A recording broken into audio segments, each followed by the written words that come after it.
নমস্কার মূর্তি বললো আমি কিছু এবারে করি না, শরীরটা আমল করি না, আমি নিজের করতে গেছিলাম যে আমি সাহায্য দেবো।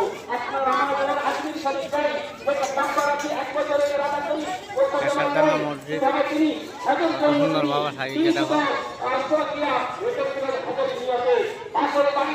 আমি খরচ দিই, তাদের খাবার আনতে যাই, তরকারি নামতে যাই, রান্না করে বাচ্চাকে দিচ্ছে।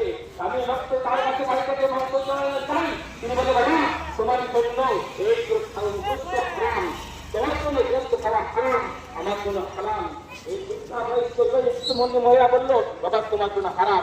ভয় করে বলার পরে তখন ওই মন্ত্রী বললো মা তুমি হচ্ছে মমিন আর মুসলমান, আমি হচ্ছে মমিন মুসলমান, তোমার জন্য হালাল আর আমার জন্য হারাম।